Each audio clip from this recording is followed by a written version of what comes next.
Yesus ku percaya padamu. Haleluya. Haleluya. Yesus ku percaya. Haleluya.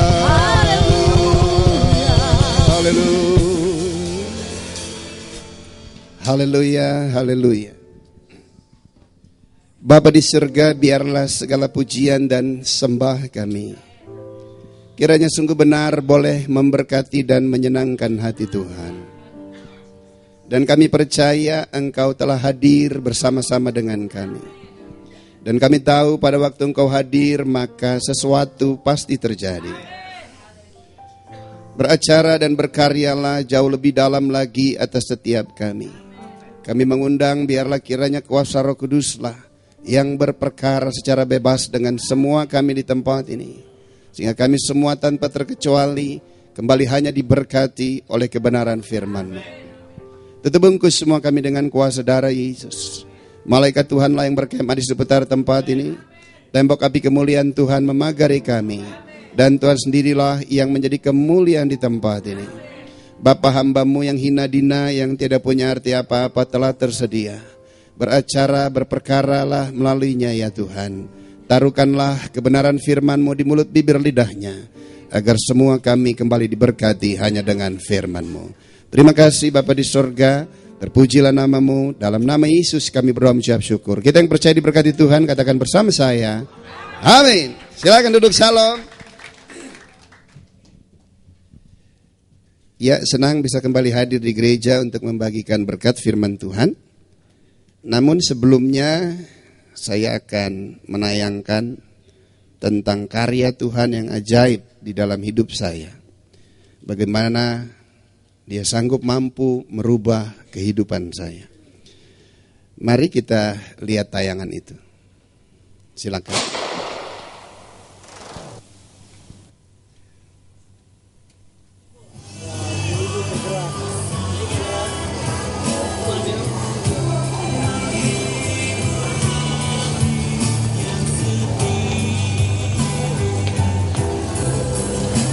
Ini di usia saya 17 tahun.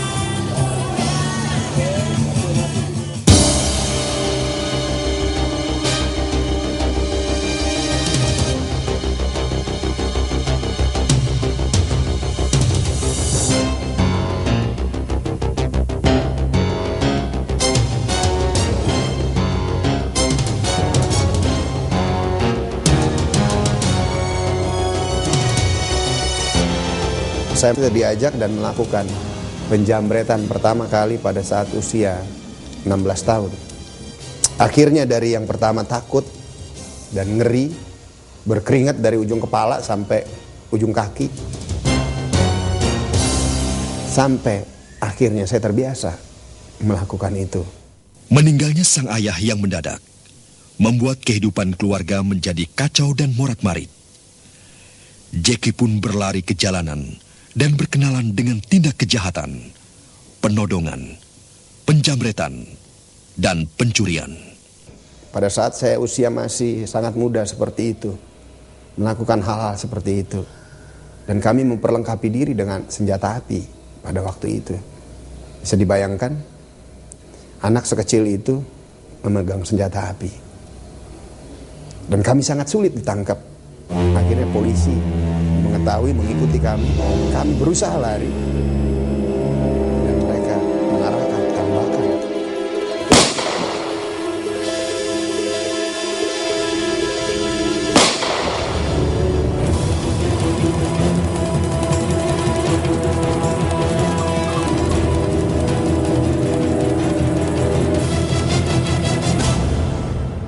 Saya membawa proyektil di kepala saya. Dan saya cari rumah sakit yang saya pikir mereka tidak melapor. Tapi ternyata setelah mereka menolong saya mengeluarkan proyektil yang di kepala saya, baru mereka melapor ke polisi.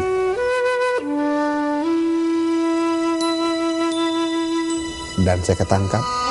Akibat dari perbuatan saya itu, saya divonis hakim selama 1 tahun 3 bulan. Di penjara, dia mulai berkenalan dengan narkotika. Namun di tempat itu juga, Jackie untuk pertama kali mendengar tentang kasih Tuhan. Ternyata Yesus Tuhan mengasihi saya. Tapi saya nggak tahu yang mana Tuhannya. Tapi nama itu cukup membekas di hati saya. Keluar dari penjara, Jackie kembali memasuki dunia kejahatan. Perkara lepas perkara senantiasa mengikuti kehidupan saya. Memang petugas nggak mampu menangkap basah saya dalam melakukan kejahatan. Tapi sepandai-pandainya saya, pada waktunya petugas bisa menangkap saya. Dan saya kena kasus pada waktu itu 2 perkara. Tindak kriminal dengan penyalahgunaan narkotika. Setelah bebas penjara, dengan satu tekad yang mana saya nggak mau lagi menggunakan narkotika dan melakukan kejahatan lagi. Cuma ya apa yang saya bisa lakukan untuk kerja sebagai orang yang baik-baik? Siapa yang bisa percaya saya bekerja? Ya saya bisa terima itu. Saya tidak melakukan kejahatan-kejahatan yang seperti saya lakukan. Tapi hal-hal lain, dosa-dosa lain tetap saya lakukan. Artinya saya tetap merokok, saya tetap main perempuan nakal, dan pergaulan yang tidak baik merupakan hidup saya pada waktu itu.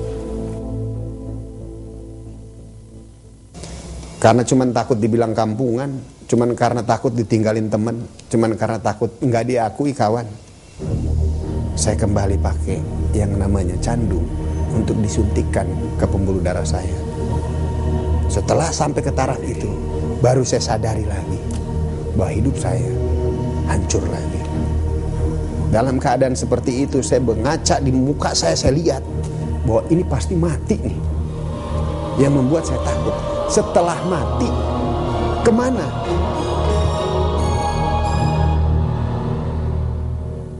Jackie kemudian masuk ke sebuah rumah sakit perawatan untuk penderita ketergantungan obat.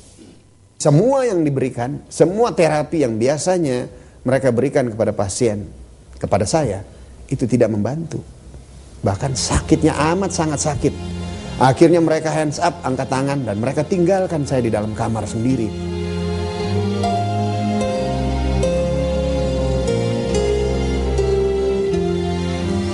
Pada saat seperti itu, nama Yesus yang saya pernah dengar 17 tahun lalu menggedor hati saya. Saya turun dari tempat tidur dan saya berlutut dengan hati yang hancur. Saya berseru kepada Tuhan. Tuhan, aku rindu menjadi orang baik. Aku rindu Tuhan, kau pulihkan Bapak. Tuhan, mohon belas kasihan dan anugerah-Mu ya Tuhan. Ampuni aku Bapak. Ampuni aku Tuhan, jadikan aku orang yang baik. Terima kasih. Setelah saya berdoa dan saya akhiri di dalam nama Tuhan Yesus Kristus, ada sesuatu terjadi dalam hidup saya. Saya merasa damai, sejahtera, dan saya dimampukan menghadapi krisis itu. Dan dari sejak saat itu sampai saat sekarang, Tuhan memulihkan saya. Aku berbalik dari pelaku kejahatan. Sekarang saya rindu untuk melakukan hal-hal yang baik bersama Tuhan. Amin.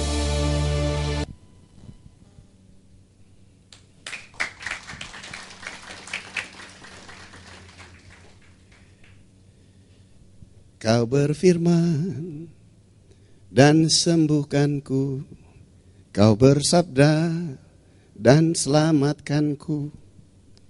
Tiada yang bagimu, Yesusku percaya. Amin. Ya, tayangan itu dibuat kurang lebih 18 tahun lalu. Tapi sampai hari ini, sorry, jika saya menyaksikan kebaikan Tuhan dalam hidup saya. Orang berkata mustahil, tapi de facto saya sekarang berdiri di tempat ini. Bagi Tuhan tidak ada yang mustahil. Dan sayalah menjadi saksi di bait suci Tuhan. Bahwa Tuhan yang saudara dan saya sembah di dalam nama Yesus adalah Tuhan yang benar. Bukti bahwa Dia Tuhan yang benar, Dia memulihkan kehidupan saya. Yang menjadi pertanyaan buat saudara, apakah saudara masih bersedia dilayani oleh hamba Tuhan yang mempunyai latar belakang yang begitu kelamnya? Halo? Bersedia? Belum terlambat nih. Kalau enggak sedia saya turun dari mimbar. Tapi saudara harus bersedia, kenapa? Karena bukan manusialah yang membawa saya ke tempat ini, tapi Tuhanlah yang menempatkan saya di tempat ini.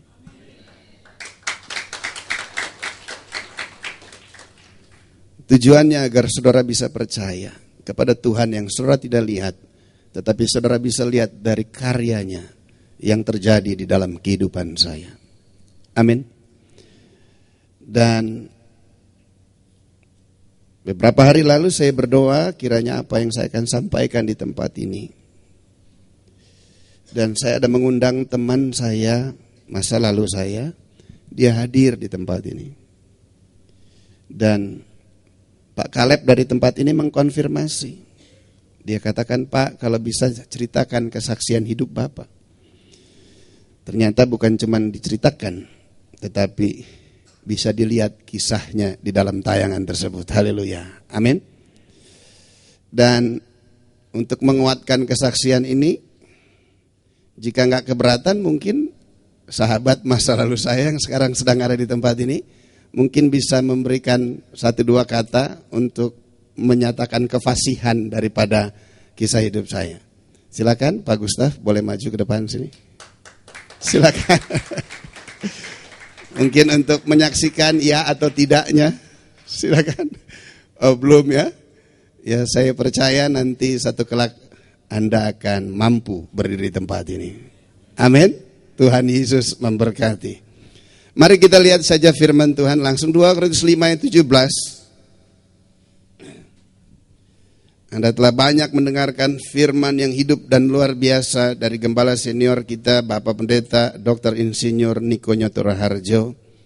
Dan saya percaya firman itu menjadi hidup di dalam hidup saudara.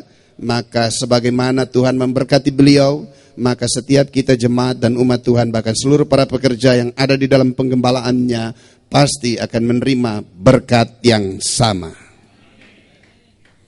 Untuk itu mari kita lihat 2 Korintus 5 ayat 17. Jadi siapa yang ada dalam Kristus, ia adalah ciptaan baru. Yang lama sudah berlalu, sesungguhnya yang baru sudah datang. Menjadi ciptaan yang baru itu merupakan sesuatu hal yang paling mendasar bagi setiap kita umat pilihan Tuhan. Saya katakan bahwa kita umat pilihan Tuhan karena kekristenan bukan cuma sekedar sebuah agama yang diwariskan hanya karena kelahiran dan keturunan. Tetapi kekristenan berbicara tentang Allah memperjumpakan dirinya secara pribadi di dalam kehidupan manusia tersebut. Dan manusia yang mengalami perjumpaan dengan Tuhan, namanya saja mengalami perjumpaan dengan Tuhan, maka pasti hidupnya akan mengalami perubahan. Amin. Bukti dia mengalami perjumpaan dengan Tuhan, perubahan itulah yang membuktikan bahwa Tuhan memperjumpakan dirinya dengan manusia tersebut. Sekalipun saya terlahir dari keluarga Kristen, tetapi kekristenan yang saya terima itu hanya karena keturunan saja. Saya tidak punya pilihan lain selain saya harus menerima agama dari kedua orang tua saya. Tetapi apa yang terjadi? Di dalam kehidupan saya yang beragama itu, hal-hal yang jahat tetap terjadi di dalam setiap kehidupan saya. Masalah lepas masalah, di mana saya tidak sanggup mampu mengatasinya. Bahkan tidak akan pernah mungkin keluar lebih daripada pemenang atas setiap permasalahan saya. Bukti kekalahan lepas kekalahan di dalam kehidupan, karena dosa yang berkuasa di dalam setiap kehidupan saya. Dan pada waktu dosa berkuasa di dalam kehidupan saya, perbuatan baik, kehendak yang baik ada pada saya. Tetapi apa yang baik yang merupakan kehendak saya tidak akan pernah terrealisasi di dalam hidup saya karena saya dikuasai oleh yang jahat itu. Berarti sesungguhnya sesuatu yang jahat itu bukan natur kita sebagai manusia. Karena natur kita sebagai manusia, kita dijadikan segambar, serupa, sewujud dengan Allah itu sendiri. Dan jika Allah ada di dalam kita, siapakah yang akan menjadi lawan kita? Banyak lawan kita. Haleluya. Amin. Amin.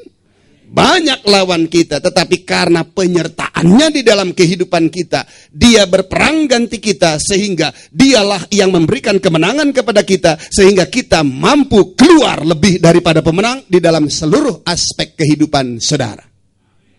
Amin. Nah, untuk itu saudara yang saya kasih dan dikasih Tuhan, kekristenan harus senantiasa diawali untuk kita buka hati, mengundang dia, dan menerima dia menjadi Tuhan dan Juru Selamat pribadi kita.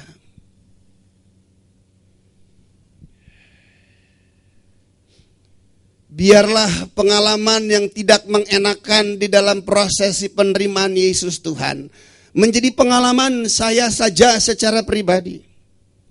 Dan orang yang berhikmat, dia belajar daripada pengalaman orang lain, sehingga dia tidak perlu mengalami apa yang dialami oleh orang tersebut, sehingga dia mengalami kebahagiaan. Haleluya. Amin. Untuk bisa menerima Yesus, buat secara pribadi saya, melalui proses kehidupan yang begitu panjang dan begitu dalam, serta begitu sangat amat rumitnya. Untuk bisa mendengarkan nama Yesus dengan benar, 2 butir peluru harus menembus tubuh saya terlebih dahulu, di kaki dan di kepala saya. Dan selebihnya saya dimasukkan ke dalam penjara, merupakan tempat yang paling kelam di dalam dunia ini. Tetapi bagi dia tidak ada perkara yang mustahil. Iblis boleh saja mereka-rekakan yang jahat di dalam setiap kehidupan kita, tetapi dia sanggup mampu mengubahkannya menjadi yang terbaik bagi setiap siapa yang dia tetapkan dan yang dia pilih dari sejak sebelum dunia dibentuk dan dijadikannya. Dia adalah Allah yang tidak pernah gagal. Di tempat yang sedemikian kelam, orang berkata, tidak akan pernah mungkin engkau mendapatkan masa depan yang baik.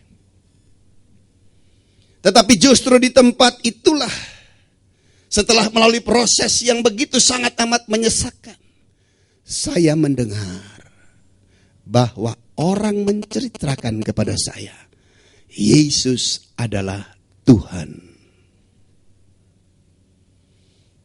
Ya, waktu itu karena masih muda, masih hebat, masih gagah, dan masih ganteng juga. Ganteng diantara yang jelek, kamu ada di situ, Jeki. Haleluya. Halo? Amin. Makanya bilang mas sebelahnya, jangan so ganteng lah. Haleluya. Nah, saudara yang saya kasih dan dikasih Tuhan, ya justru di tempat itulah untuk pertama sekali saya mendengarkan nama Yesus. Tetapi nama Yesus yang saya dengar pada waktu itu belum termanifestasi di dalam kehidupan saya. Dan saya dengar nama Yesus dari seorang hamba Tuhan yang diurapi Tuhan. Tetapi pertobatan tidak tergantung dari setiap hamba Tuhan. Karena pertobatan adalah hak prerogatifnya Allah itu sendiri. Hanya dialah yang mempercayakan dirinya kepada siapa yang dia bisa percaya, dan dia tahu kapan waktunya orang itu bisa dipercaya. Karena orang Kristen sebutannya orang percaya. Sebutan itu luar biasa buat saya. Kenapa? Karena sebelumnya saya bukan orang percaya. Sebagai bukan orang percaya, maka so pasti tidak bisa dipercaya. Bilang sebelahnya dulu. Haleluya. Amin. Tetapi di tengah situasi saya tidak bisa dipercaya, Tuhan mempercayakan dirinya kepada saya pada waktu dia tahu saya siap untuk dipercaya. Amin. Dan setelah itu saya mempercayai dia dan saya menjadi orang percaya. Dan dari sejak saat itu harus wajib hukumnya kita menjadi pribadi yang bisa dipercaya. Bilang mas sebelahnya, itu gue banget. Amin. Namun yang menjadi problema buat saudara dan saya, tetapi biarlah ini hanya menjadi problem buat saya, sehingga bisa menjadi berkat buat saudara. Untuk bisa menjadi pribadi yang dipercaya, saya harus menjalani proses kehidupan yang begitu sangat amat menyesakannya. Bahkan sampai berdiri pada pintu gerbang maut, saudara. Maut berulang kali ingin menerpa hidup saya. Tetapi dengar baik, jika Tuhan katakan belum selesai, maka saudara tidak akan pernah mungkin bisa mati. Oleh sebab itu anak Tuhan jangan takut, tapi juga jangan cari. Karena pasti ntar saya jamin mati sendiri. Haleluya. Amin. Sampai pada pintu gerbang maut, di mana narkoba menguasai kehidupan saya nggak akan mungkin bisa lepas. Obat-obatan dan para medis berusaha untuk menolong saya, tetapi pertolongannya tidak akan sanggup mampu untuk menolong saya. Di tengah situasi keadaan yang seperti itu, kepada siapakah saya bergantung harap? Saya coba cari pertolongan melalui pemikiran saya kepada orang tua saya. Apa yang terjadi? Orang tua saya baru meninggal 6 bulan sebelumnya. Sehingga saya sudah tidak lagi mempunyai orang tua. Saya menjadi satu pribadi yang sendiri. Saya coba cari pertolongan kepada kakak-kakak saya.